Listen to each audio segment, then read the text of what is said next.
recommend more highly than Bill Harvey. He just was such a phenomenal body worker, had just a really amazing way to work through problems with me. But really, it all has become more popularized in scientifically. Someone from Thomas Myers. So Thomas Myers wrote a book called Anatomy Trains, and this is the one that really he dove deep into the cadavers, the dissections, the really creating these long meridians and lines and what he calls trains of fascia that really separate the body into compartments and muscular compartments. And then besides compartmentalizing different groups of muscles, there are also these bridging the gaps over joints. So you have, if you were to dissolve all the muscles and all the skin, you would actually be left with a webbing of connective tissue left in the body. And so he really has advanced our understanding of fascia. And then you have all these sort of physical therapy modalities and tissue work, and the science is there. And it was about how do we take this and bring it to people so it's accessible at home, because you can't be doing it every week. It can be very expensive, and it's super effective, but it may not be sustainable. And I think really the goal is, I tell anyone who's like what I call an everyday athlete or general fitness client who comes to me, I say, my goal is not to have you work with me for the rest of your life. My goal is to empower you to do this on your own and to become your own best trainer, to get your movement completely in check, and to give you the tools to maintain that. And actually, Sumer and I will be teaching. I'm going to write it up and head a program of teaching people body maintenance work, how to do this sort of tissue work on themselves with some of these tools, some of these sometimes household tools, but there's some common sports tools like cross balls. And, my special one that I love is the twirling baton. I always joke about the high flyer, which is in, I guess, the twirling world. I don't know, is the special one that gets extra height for competition. I have no idea. All I know is that it's the perfect height to put into my bicep origin and clear out some junk. But we're gonna together offer this course through his gym down there on Mueller at Train Life Fit. And it'll be a really cool way to get to people, to give them something that's sustainable and they can take with them. You can also check out my videos. Subscribe to my YouTube channel at Coach Scott Frost. Go to YouTube, type in Coach Scott Frost, and just subscribe.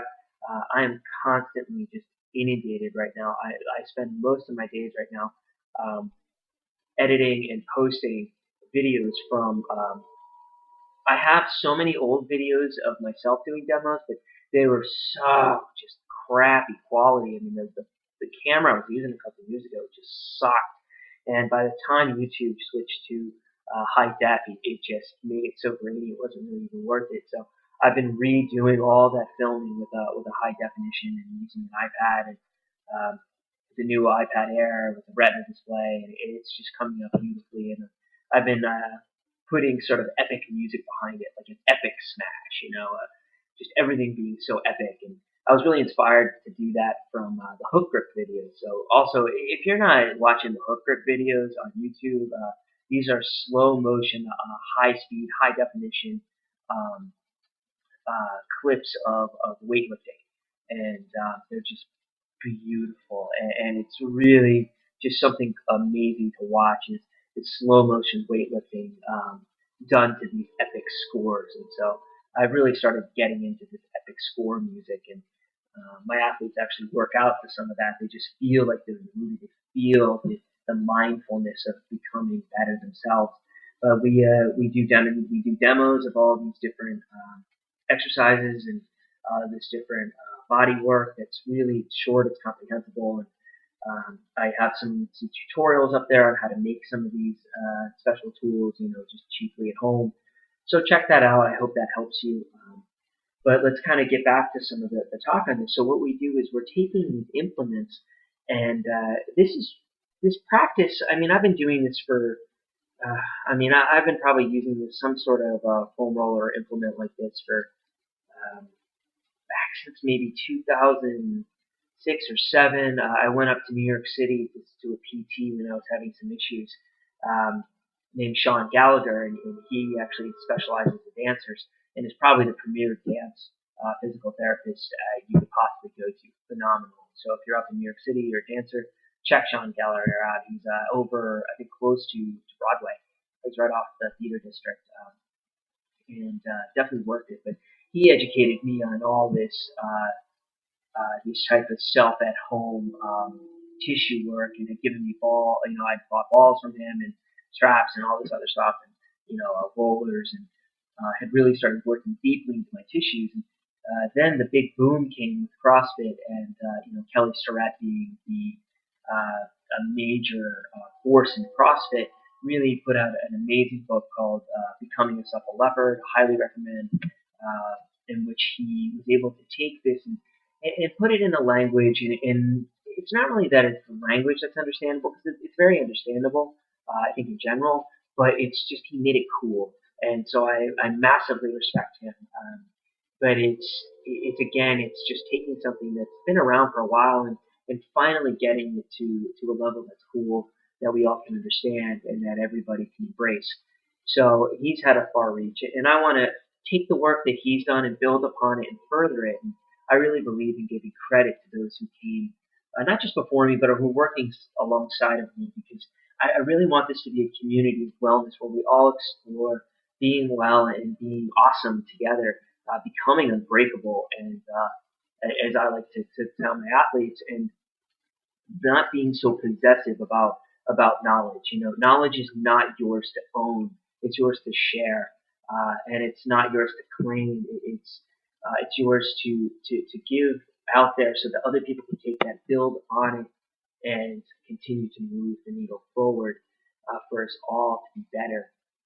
So that's kind of the history of it, and what you're really doing there is you're taking a hard implement, and if you're doing chronically, either chronically over many years or just repetitively, right? I mean, a pattern is something that's done repetitively, but it has to be done once first, and then patterns done something you do once and then multiple times, that becomes a pattern that gets repeated, quote unquote, chronically, right? Which is just means year after year after year, over and over and over again, becomes stuck into your body, and your tissues can become forced into positions and become very stiff. And the stiffness can be a protective mechanism, because you're in a bad position that you're not supposed to be in, and to protect yourself posturally, your brain is going to create tension there and lock you down, because it's trying to protect the nervous system. So to unlock these tissues, we need to really get in there, just like massage would, and strip deep. And there are a couple really easy ones. You just get a harder implement, something like a PVC pipe, a foam roll. If you haven't done this work, start with something softer, and then, but the goal is to really work into harder implements to get to the deeper layers, because, as I mentioned before, fascia is not just. If I hear someone kind of describe the saran wrap around a muscle, like it's just kind of it's a great start, but it's a vastly underwhelming description, I guess, because it really undercuts that. Like, if you get the surface smoothed out, like, your job is done, and that's really not the case. It's so much deeper than that. You have to open up different lines and levels and depths, and so you're gonna have to build the harder and harder implements and move to baseballs and things like that. So check out some videos of common problems I see people have, or their psoas or their iliopsoas, which is your dominant hip flexors, and really releasing those to unlock the low back, because they tie into the spine, and or the iliopsoas becomes the psoas and ties into the spine. And when that becomes tight, it hunches you over, and you can really give people immediate low back relief. We're also sitting all day, and it's just we're shortening our hip flexors, because we're never standing up and staying elongated.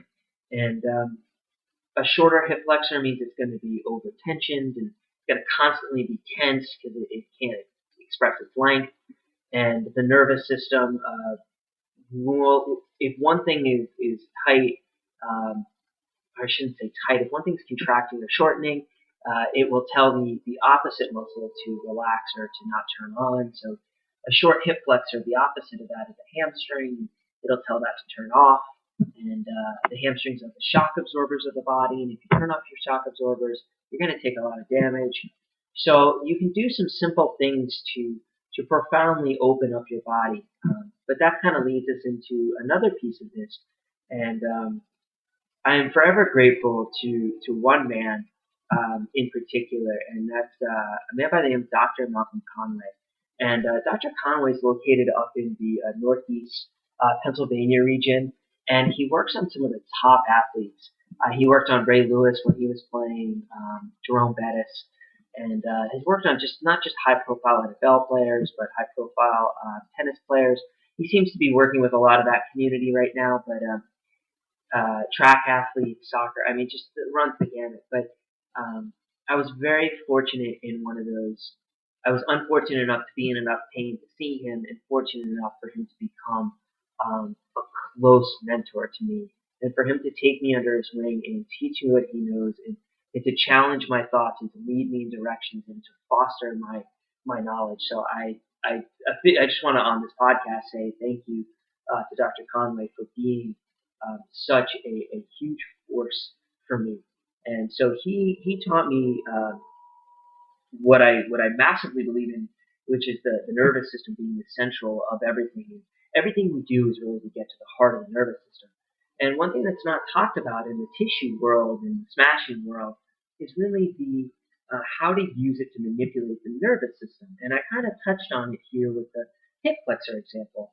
Um, when you work the fascia itself, there are two acute effects. One is you actually trigger the parasympathetic or the rest relax um, part of the autonomic nervous system to come in and impact that tissue. So you're causing an immediate relaxation effect that's going to let the tissue relax a little. So if it relaxes, it allows you to turn on the opposing muscle, in this case the hamstring, which does hip extension. So extension is opposite of flexion. Um, at least we're just talking at the hip. It does something different at the knee. But we can talk about that another time, or you can just go to my Facebook page and ask me some questions about quad hand ratios and the impact on the knee and force absorption. Please, I would love to have a discussion about that. We can geek out.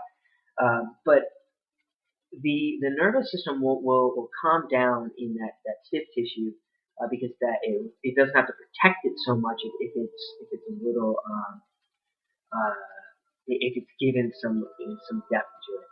And the other piece of this is the nervous system is very much talked about in the trading community as a 0-1 digital communication, that it really comes from the nerves.